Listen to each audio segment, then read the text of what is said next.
Imagine if a few weeks ago somebody told you that you were going to have player housing, goblin cars, Mists of Pandaria, Mountain Dew and Dorito promotions, classic re-release? Sounds absolutely absurd, right? I mean, what's next? Enhancement shamans dominating Mythic Plus? Sub-rogues and fire mages being borderline unviable? Maybe even the ability to install and pre-configure every add-on you need for Mythic Plus with just a single click? Transforming your UI from looking like this to this? Yeah, you heard that right. We're thrilled to announce that the brand new Skill Cap PvE add-on package is officially available for download. 2 worlds, 1 button, 0 compromise. For the first time in WoW history, experience the power of 1-button hot swapping between game modes. No more complex configurations, no more wasted hours setting up add-ons, no more compromising between PvE and PvP. Just pick your main content, adjust the look and feel, then pick what pre-installed add-ons you would like us to instantly configure for you. And in a matter of seconds, you're ready to start dominating with pre-configured nameplates to quickly identify priority targets and spot dangerous casts. Must-have weak auras packs, already preset, resized, and positioned for you. Greatly enhanced raid frames, delivering crucial information at just a glance. But that's not all. Skill Cap subscribers even get instant access to top meta builds, any class, any spec, any content type. With just one click, you can load the perfect talent setup for whatever challenge you're taking on, fully integrated right into your game, which alongside our other must-have premium add-on profiles, extensive catalog of dungeon walkthroughs, and exclusive access to our Ask a Pro section over on our Discord, where you can even claim a free monthly VOD review from some of the best players in the world. It's fair to say there's no better time to become a Skill Cap member. Check out the Skill Capped add-on package today. Available now for download using the link in the description below. Anyway, back to the video. Let's kick things off with our tank tier list. First up, we have Blood Death Knights, which we see as a tank with a high floor but a low ceiling. Blood Death Knights remain susceptible to spiky damage. It can be outplayed a lot of the time, but it'll catch up to you eventually. This has kept Blood out of the very highest keys. However, below that threshold, Blood is more than durable enough, and in lower keys especially, Blood is arguably the most self-sufficient tank of the lot. Tanks love agency, and Blood is a spec that provides the player with a ton of agency, especially in lower keys. Death Grip is particularly powerful this season, with several enemies in this dungeon set being difficult to reposition. And although Gore Fiend's Grasp is not an insta-lock, it's at least become accessible. And besides running into some issues with community perception, we'd have no issue recommending Blood for tanks who are primarily pugging keys below level 12. However, due to its lower ceiling and the prevalence of frost decays, we're going to put Blood in the C tier. Now, to talk about our old friend, Vengeance Demon Hunter, we had to yab about Vengeance non-stop in the last 2 seasons, and what made them so good was their unprecedented control and durability. While Vengeance's control has been heavily nerfed, it's now merely the best overall kit, as opposed to in a league of its own. Likewise, Vengeance isn't as sturdy as it was last expansion, but when played correctly, there's no limit to what it can do. But Vengeance is prone to flopping over dead if you're careless. This is especially true in the first few seconds of a trash pull, while you're likely getting everything rolling. For that reason, it's not the first tank we'd recommend, but when piloted correctly, it's impossible to overlook the spec's upsides. We're putting it in the A tier. Guardian Druids remain a middle-of-the-road pick in Season 1 of The War Within. As a tank, Guardian is what you see is what you get. Their control isn't spectacular, but Druid utility is really nice this season. Mark of the Wild and Decurse in particular. Guardian's durability isn't the strongest on offer, which has historically been their strength, but you shouldn't hear healers complain, which is all you can really ask for. And one of our consultants wanted you to know that Elun's Chosen has made Guardian a lot more fun. It's arguably the most interesting the spec has ever played, which isn't saying much, but hey, Guardian Druid goes in the B tier.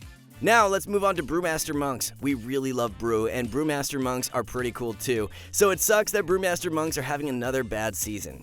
Nothing has meaningfully changed since Dragonflight. Brewmasters are glass cannons, bringing high damage that they are too fragile to take full advantage of. Either they're relying on the healer to keep you alive, or they have to lean on kiting, which will upset your DPS. Technically, if we peep the logs, we can find that Brewmaster is kind of outperforming Blood DK, but we're splitting hairs. While the 2 specs are quite different, they both belong in the C tier at the moment. Now it's time to talk about Protection Paladins, who are the obvious winner of the most recent updates. They have taken over high keys, but what does that really mean? Prot Paladins have seen huge buffs to their sturdiness, and their damage is the highest of any tank. The recent rework is headlined by Divine Shield, with its cooldown now well under 2 minutes. When combined with Final Stand, it has become the most powerful defensive in the game. But it's their group utility that has made the most impact. The new Challenger's Peril has put the spotlight on individual deaths, and Paladins can do a lot to rescue players with their defensives and spot healing. but that means that Protection Paladin's appeal only really comes into play in very high keys. Prot Paladin damage is also currently outperforming other tanks, but this week's nerfs ought to help pull it in line. So while sure, Prot Paladins are obviously S tier, please don't buy into the narratives that they are mandatory. They aren't as impactful as Vengeance last expansion. It's not that much of an outlier. Really, we expect to see Prot Warriors keep hanging around. While there's no doubt that Paladins have eaten their lunch, a Prot Warrior remains a very strong option. In our view, Prot Warriors remain the most sturdy tank on offer. However, their limited self-healing does make them reliant on the healer. This can be a problem when dealing with certain kinds of damage, specifically damage that can't be blocked. Prot Warrior's damage comes out lower than Paladin, but in this melee DPS meta, Battle Shout can help offset a lot of that. Protection Warrior's control is not great, with the meta build being unable to run Disrupting Shout or Rumbling Earth. All this translates to a tank that is at its most powerful in pre-made settings, where the spec's weaknesses can be accounted for. With a bit of coordination, there is literally nothing a Prot Warrior can't do. We're putting it in the A tier, leaving our final tank tier list looking like what you see on screen now. Next up, let's delve into healers. Starting off, we have Resto Druid, and oh how the mighty have fallen. Okay, that's a bit much, but the situation with Resto Druid is interesting. Druid's design, based around pre-hotting and anticipation of damage, is fundamentally powerful. Even if the numbers say they're balanced, Druids can just do things that other healers can't. The drawback has been their lack of immediate throughput, which made them struggle if they were caught unprepared. The War Within has tried to nudge Resto Druids closer to resembling other healers, with more immediate throughput and atonement-like effects. However, players have yet to embrace these talents, so they remain fundamentally the same as past expansions. Several aura buffs have done nothing to improve the situation, and while Resto Druids have shown up in the MDI, they remain a very rare sight in keys above a 12. It's something we're curious to watch as the expansion goes on, but for now, Resto Druids down in the C tier. Now, Preservation, and it's happening again. We just saw Preservation dominate the race to world first like no healing spec has in modern raiding. Prez was so overpowered, and Blizzard's refusal to nerf them was one of the major narratives of the tier. And it just doesn't matter. Once again, Preservation is the least played healer in Keystones. And to make matters worse, it's a story we've seen for the last 4 seasons. Prez has among the highest throughput of any healer when everyone positions correctly. If not, the Evoker will immediately start to struggle. That is a terrifying prospect in pug runs, and something you'd be smart to avoid. Then, an Aug Evoker turns up and hogs that Evoker slot, and suddenly Preservation is limited to off-meta pre-made groups. In that specific niche, Prez is totally fine, if not great. But at that point, we're building a composition around the Prez Evoker, which isn't how this is supposed to work. We're putting Prez down in the C tier. Next, Mistweaver monks, who have fallen to the middle of the pack this season despite nothing really changing for them. Mistweavers bring a very versatile healing profile that's well suited for Keystones. Their damage is up there with the highest of any healer, and their control is good. Mistweaver is most comfortable dealing with periodic bursts of AoE damage. They don't love continuous single target chunk damage, but this is where synergizing with Prot Paladin can be really useful. On the whole, we can nitpick, but there is nothing truly wrong with Mistweaver right now. The spec is just being outshone by some slightly more powerful alternatives. We're putting Mistweaver in the A tier. With the War Within, Holy Paladins received a pretty significant rework, which has been fairly well received as far as these things go. It is one of the most versatile healers, both in terms of its playstyle and its possible healing profiles. Holy Paladin is average right now, but we mean average in the complementary way. It is dead center, perfectly balanced. No unique strengths, no unique weaknesses. Just like Mistweaver, Holy Paladins have been able to develop a build that is extremely effective at dealing with the cadence of AoE damage in this dungeon set. There is no concern about Holy Paladin's ability to keep a group alive. Holy's damage is perfectly average. Its control is average. You can maybe argue that Holy Paladin suffered from Prot Paladin's success, but in practice that isn't a problem. We're putting Holy in the middle of the pack in the B tier. Now let's leap of faith over to Priests. Sorry about that one. Discipline has exploded in popularity recently, and this has led to a very sudden change in the community's perception of Disc. Quite a few players have taken the view that Disc is now mandatory. While yes, Disc is very good right now, we want to push back on the Disc hype in the name of sanity. Let's start by discussing why Disc is successful. Firstly, Priest utility remains outstanding, and with Shadow underperforming, we look to the healer slot to pick up that utility. Secondly, Disc's design emphasizes absorb shields and damage reduction effects. You add Fort into that equation, and Disc has the ability to max out a player's effective health in order to deal with the extreme incoming damage in higher keys. Thirdly, the recent buffs to Prot Paladins have allowed them to be brought in and cover the Disc's weaknesses. And finally, Discipline is the highest priority damage of any healer when required to heal. In practice, that allows them to out DPS other healers in high keys. All of this makes Disc extremely appealing for pushing keys, but these strengths come with drawbacks. We've alluded to a few of them, but let's not forget their lack of an interrupt. And while Discipline has gotten much easier to play over the years, it still has the reputation of being a healing spec for masochists. So while Discipline is absolutely an S-tier healer, it is not necessarily overpowered. It is a specific tool for a specific job, and may not be the right choice for you or your key. But Discipline's success has left Holy Priest out in the cold. This is pretty standard. When Discipline is good, Holy starts to look pretty boring. This week's buffs to Holy's throughput are nice, but Holy wasn't being overlooked due to its throughput. While Holy Priests were well represented across all keys, they slowly disappear as the key level increases. That makes it hard to give Holy Priests a fair assessment. People just aren't trying to push the spec to its limits. However, while Holy is undeniably off meta at the moment, the spec remains more than viable in the majority of content, and we are never going to turn down Power Infusion. We're going to put Holy in the C tier, but we have no beef with it. And to close out, we have Resto Shaman, who we've been rooting for recently. In Season 1 of The War Within, Resto Shaman has finally brought it all together. The spec is fantastic, and it's our recommendation for players looking to climb the ladder as a healer. Resto Shaman brings all that famous Shaman utility that just continues to grow with each expansion. Their control is easily the best of any healer, and their throughput is above average at the moment. And Shaman utility is so good that they avoid the duplicate class problem. It's not an issue to have both a Resto and Enhanced Shaman. As we've covered, Discipline Priest has shown that it has a higher ceiling, and it will likely continue to eat away at the seasonal titles. But we don't expect Resto Shaman to go away. They're viable in high keys, and they only get more appealing as the key level dips. We're putting Resto Shaman in the S tier. It might be basic, but it's right. And with that on screen now, you'll see our completed healer tier list for The War Within Season 1. Do you agree? If not, what would you change? Let us know in the comments. Next up though, let's dive into the melee tier list, which has undoubtedly seen the biggest shakeup this season. And we happen to start with Frost Death Knights, who are doing remarkably well in Season 1 of The War Within. Frost has always been dependent on Breath of Sindragosa, which was very frustrating to use in dungeons. The War Within has made Frost less dependent on Breath, which has counterintuitively made the Breath build better. Frost now brings exceptional burst AoE and prio damage during its Breath window, and its damage outside of those windows is at least tolerable now. This week's Frost tuning ought to have the same effect. Frost's burst will take a hit, but its overall performance will remain about the same. Death Knights also bring a lot of desirable utility. Death Grip is particularly useful against certain mobs this season, and AMZ is always nice to have. But Frost's core appeal is how personally durable it is. It's arguably the tankiest DPS right now. Between DK's heavy suite of anti-magic defensives, its high armor and health pool, and the potency of Death Strike, Frost is really good in this defensive meta. So Frost Death Knights are both really good and really popular, but keep in mind that they are non-essential. When you look at people flexing the meta comp right now, Frost DK is the first one to get benched. We're putting them in the S tier, but don't take that to mean that Frost is mandatory. Far from it. Now let's talk about Unholy DK, which is unpopular right now. Like, we can't remember a time when it was less popular. But as always, this exodus isn't Unholy's fault. It's people jumping on the Frost bandwagon. Both specs are in really good positions, but they both thrive in different situations. Frost's talent tree provides everything the spec needs to cover both its single target and AoE needs, whereas Unholy has specialized builds for both. Unholy can either do stellar AoE or top shelf single target, but not both. However, Frost is more dependent on routing to set up its damage. You want those big AoE pulls every 2 minutes to maximize Frost's strengths.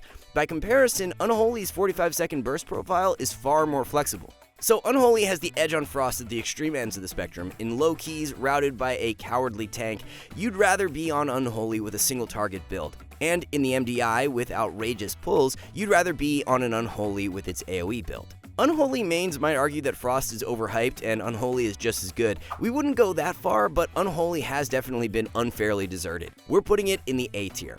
Havoc is not very popular right now, especially by its usual standards. They're putting up MM Hunter and Frost Mage numbers right now, which is very weird. But the reason is not weird. Havoc just isn't very good right now. That's not to say it's useless, but its damage profile isn't very appealing right now. Havoc has always been dependent on its cooldowns to put out damage, but Demon Surge has put even more emphasis on meta. Havoc can put out unbelievable burst on that opening pull, but after that, it's a bit, But defense is where Havoc really falls short. While other classes have benefited a lot from defensive creep in recent years, Havoc has remained pretty much unchanged. Havoc's defense is built around passive leech and mitigation, which will rarely be as powerful as active defensive buttons. Lacking those tools, Havoc needs more support from the team to survive. In practice, Havoc ends up being a more squishy Frost DK with a more lopsided damage profile. Between its low representation, its obvious flaws, and obvious alternatives, we can't go higher than a C tier for Havoc. Moving on, Feral Druid is a spec that is hard to make sense of at the moment. It is extremely niche, but Feral Druid mains have proven that the spec can hang out in high keys. And because no Druid spec really has a stranglehold on the meta right now, it's much easier to justify bringing a Feral Druid in to access all that Druid utility. Feral Druids bring their very respectable overall damage, but their priority single target is the highlight. This week's Feral tuning is going to provide them with a meaningful bump in DPS, but probably won't move the needle. Feral's defensive kit is solid, and when you factor in the option to shift into bear form, it takes it to another level. The knock on Feral, as always, is that it's hard to play well. It's a spec with a high floor and a high ceiling. Really, you can make an argument for putting Feral in the A tier or the C tier, so we decided to split the difference and put it in the B tier. Now let's jump over to Survival, which is suddenly doing really well. It's now comfortably the meta spec for hunters, and now is a great time to pick Survival up if it's ever interested you. In a Mythic Plus setting, Survival is one of the highest DPS going around. Survival is famously an AoE specialist, but the spec currently has very strong single target and cleave damage as well. There's nothing to complain about. While Survival has been nerfed this week, Blizzard was specifically targeting the spec's performance in the raid. In keys, Survival will take a small hit, but should still feel great. Hunter's utility and defense has always been their flaw, but both have been improved in the War Within. While Survival may not be the most durable DPS, it's far from the most fragile. Survival is going to become one of the big Flavor of the Month specs in the next few weeks, so we recommend you get in quick if you haven't already. We're putting it in the A tier. Next up, Windwalker Monk, which is the one spec that is the hardest to evaluate after this week's tuning. Before this week, Windwalkers were incredibly mid. They were in a very similar situation to Havoc, being a cooldown-dependent melee that is serviceable but undesirable. This week's buffs are headlined by a flat 20% buff to Fists of Fury, which is regularly Windwalker's highest damaging ability. Buffs don't get much larger than that. Windwalker's biggest strength is undoubtedly its defensive kit. With 3 major defensive cooldowns, they're fairly durable. Monk utility is acceptable, but again, there's nothing we can really hype up. We reluctantly saw Windwalker as a C-tier spec last week, but with these changes, we're confident in calling them a B-tier spec. Moving on, we've got Retribution Paladins, who remain a very solid generalist option. Across all keys, Retribution is the most popular DPS right now, and it's easy to see why. Retribution's damage profile has gotten more and more flexible as time has gone on. They're now comfortable doing pretty much anything at any moment. Retribution may be a jack of all trades and master of none, but it at least has a diploma in all trades, which makes it an ideal DPS for pugging keys, because you aren't going to feel griefed by the root like certain other specs, leaving you plenty of time to get griefed on the boss instead. At least we know this wasn't a skill-capped subscriber, as if they were, they would have seen our brand new dungeon guides over at skillcap.com, where we not only cover in-depth strategies for every boss, but also walk you through all of the important packs, providing some must-know skips along the way, transforming your dungeon runs, and most importantly, giving you the confidence to tackle any dungeon at any key level. Anyway, the only criticism with Ret really is that as the key level gets higher, the overlap with Prot Paladins becomes more prominent. So if it weren't for Prot Paladins making your bop feel less special, we'd probably let Ret creep into S tier, but we've settled on a very solid A tier. Now let's sneak over to the rogue specs, and we start with Assassination, a spec that we've said some very unkind things about in the past. But you know what? We aren't sorry, because the squeaky wheel gets the oil, and Assassination got some great quality of life changes that have helped address our complaints. We're now able to sit back and really take in all the strengths that Assassination offers. The spec's overall damage is terrific right now, but its funnel damage is particularly strong. Assass can pump out excellent AoE damage while eviscerating the priority target. This is a huge strength that only gets more desirable as the key level increases. The spec is let down a little by its pure single target, but it's not the worst you'll see. Rogues also bring that durability that is so important right now, and rogue utility, while not as sexy as something like Shaman or Paladin, can be very impactful. So on the whole, we find Assassination really exciting right now. We've got to give credit where it's due. Assass is an S tier DPS this season. Moving on, Outlaw. Outlaw rogues engaged in some criminal activity recently, exploiting a bug to basically double their DPS. It's always the ones you least expect, right? Now that the exploit has been fixed, Outlaw is fine. They have that very flat and balanced damage profile that makes it good but not great in every situation. And like we discussed with Retribution, that makes it very versatile. The downside with Outlaw is that it is a hard spec to play well. If you enjoy it and can make it work, there's nothing to hate on. But Outlaw can be overwhelming for newcomers, so we're going to put Outlaw in the B tier.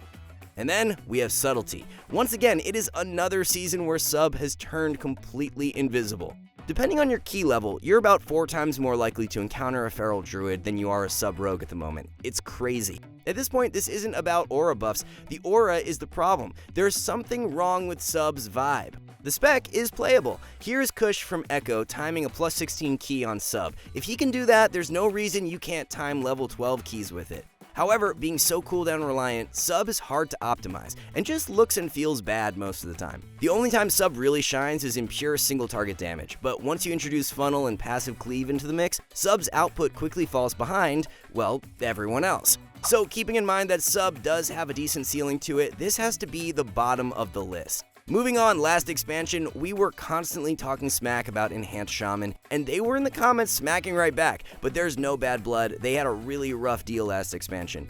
Enhancement had everything you could possibly want in a DPS, but was held back by a lack of defensives and a target cap of 5 enemies. But we are thrilled to say that both of these issues have been fixed, and it has catapulted Enhancement into the S tier. It's not just a good melee, it is the best DPS this season. Tempest provides Enhance with a way to escape that target cap, and now Enhance may as well have a flawless damage profile.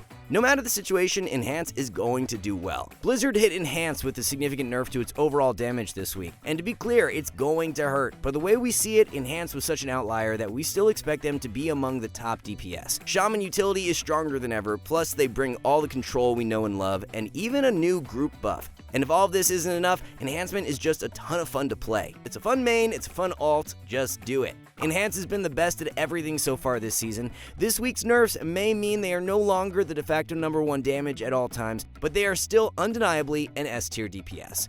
And to wrap up, we have the 2 warrior specs.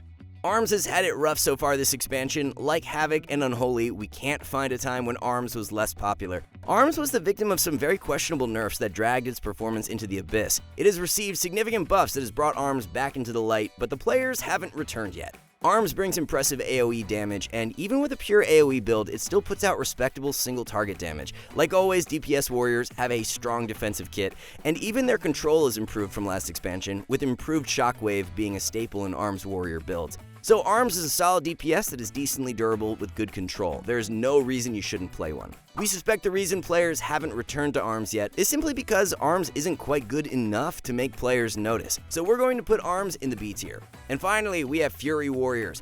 We have to be careful here because if we say Fury is good, Blizzard might get spooked and reflexively nerf them again. In our view, there isn't much difference in how Fury and Arms are performing right now. Fury does appear to be slightly better with a slightly favorable defensive. If we were to criticize Fury, which we must to protect them from Blizzard's gaze, we'd point out that they are very cooldown dependent. Their damage is built around these 90-second bursts, which you really want your route to accommodate. So while Fury definitely has a higher ceiling, Arms is more versatile and better equipped to deal with the chaos of LFG. So to wrap up, we're going to put Fury in the B tier next to its brother, leaving our completed melee tier list looking like what you see on screen now.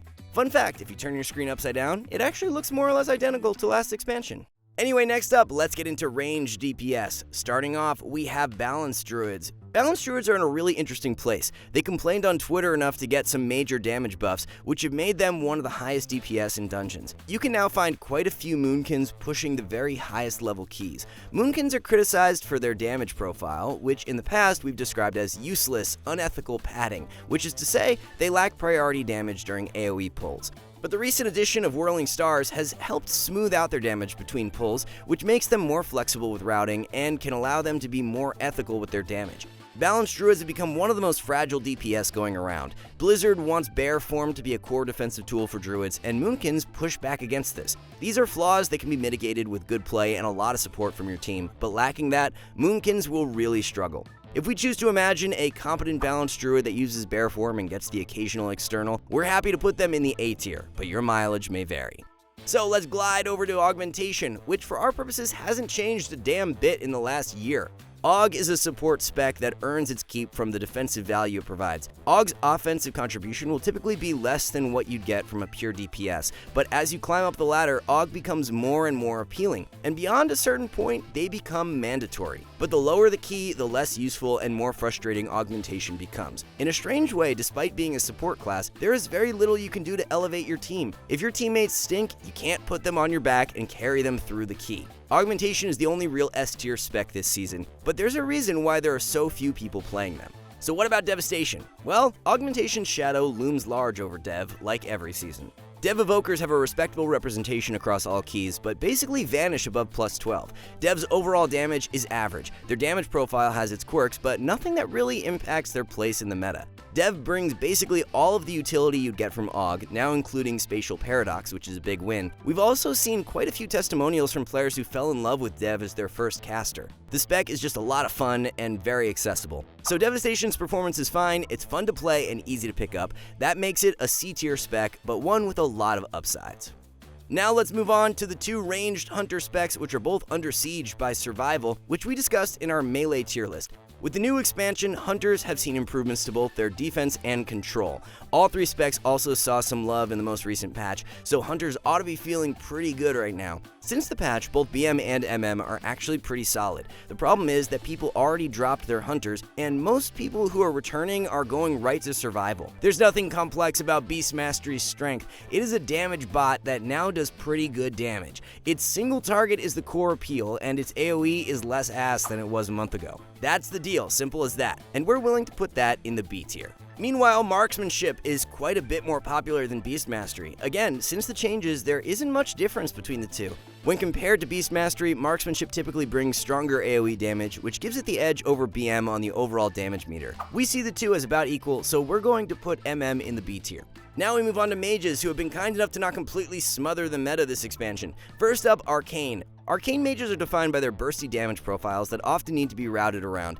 That typically gives them a low floor and a high ceiling. The spec's issue right now is that its bursts currently don't do enough to get the job done. You can see that in this clip. Formal does his full burst, puts on a great light show, and eventually loses to the Elemental Shaman, who seemingly never pressed his own cooldowns. So Arcane doesn't have the juice right now, but even an underperforming mage spec is better than most DPS. Plus, mage utility and defensives remain strong enough to justify bringing one. Arcane's Mass Barrier is arguably the strongest group-wide defensive in the game, so we're giving Arcane a B. It's not bad, but it's probably not worth the effort. So let's move on to Fire, which as always has to make things complicated. As we've talked about time and time again, Fire's toolkit is fundamentally overpowered in Keystones. Something has to be seriously wrong for them to be overlooked, and so far this expansion, that has simply been damage tuning. But Fire is always one change away from taking over the meta, and this week, they're getting changed. On paper, the changes appear minor, but we are afraid. We're going to put Fire in the A tier. This may seem like an overreaction, but you gotta understand, this is not a prediction, it's a prophetic warning. The Fire mages are coming, and you need to be ready. But Frost mages, meanwhile, are doing great. Frost may not put out as much overall damage as some other options, but its damage profile more than makes up for it. Its pure single target is pretty good, and its funnel damage and target swapping are some of the best around. When you combine that profile with Mage's utility and durability, yeah, it's going to be good. It is comfortably the best Mage spec, and one that we have no trouble recommending, A tier.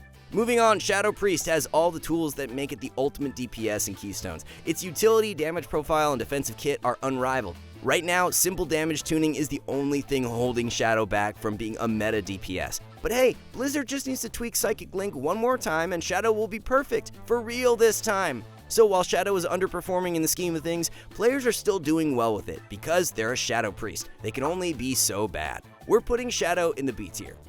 Moving on to Elemental Shaman, and just like Shaman's two other specs, Elemental is awesome right now. Elemental's Achilles heel has been its durability, but Shamans have received some much appreciated defensive buffs that solved that issue. Ellie's damage is excellent, with prio damage being a particular strength right now. Like Enhance, it does well in practically any scenario. It really is a testament to Elemental that it is so popular despite Enhance being the meta DPS. Enhance clearly has a higher ceiling than Elemental, but really, they don't feel that far apart. So we're putting Elemental in the A tier. It is the best caster DPS this season after Augmentation. It's great. And finally, we have the Warlock specs, all of whom are not having their best season. Warlock utility is serviceable, but they pay their rent as damage bots. If they don't have the damage, they have no appeal. Even Warlock's famous tankiness isn't what it once was. Defensive power creep over the last 2 expansions has seen many DPS outpace Warlock's survivability. Soul Leech and Dark Pact are good against big hits, but Warlocks aren't immortal anymore. Affliction hasn't really been taken seriously this season. Again, Affliction has received some decent buffs recently, which has given it some signs of life. You can now find the odd Affliction run lurking among the top Warlock runs. That's damning with faint praise, but it's a silver lining. We're putting it in the C tier.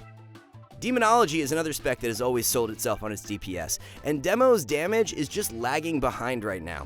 With the recent buffs, we consider Affliction to be the more appealing spec. There's quite a bit of criticism to be made about Demo's current design, but ultimately its issues can be addressed with a simple aura buff. It's a C tier DPS. That just leaves us with Destruction as Warlock's last hope for the season, and thankfully, Destro is performing a bit better. We glazed Destro pretty hard in Season 4 because it was an AoE specialist with a very dumb gimmick. Watching Rain of Fire feed back into itself was fun, but it was bad for Destro in the long run, so Blizzard reworked the spec in the War Within, shifting its damage away from Rain of Fire. This has made Destro far more versatile, but has caused it to lose its clear niche. It's now a jack-of-all-trades without an obvious strength, which leaves it at the mercy of tuning. And in that department, Destro's damage is serviceable, but not strong enough to get people to take notice. We think Destro is good enough to separate itself from its siblings, so we're going to put it in the B tier, but the spec could definitely benefit from an aura buff. And while our completed range tier list is on screen, I've got a quick question for you. What does every single player at the top of the M+ ladder have in common? The answer?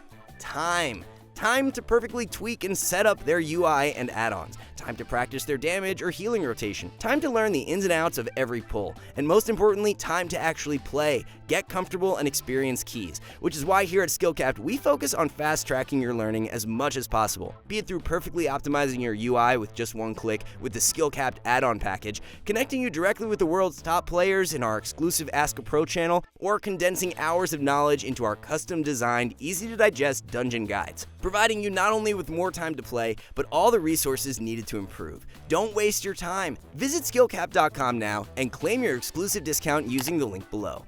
But that's going to wrap up everything for our Season 1 The War Within Mythic Plus tier lists. Thank you all so much for watching. We'll see you in the next one.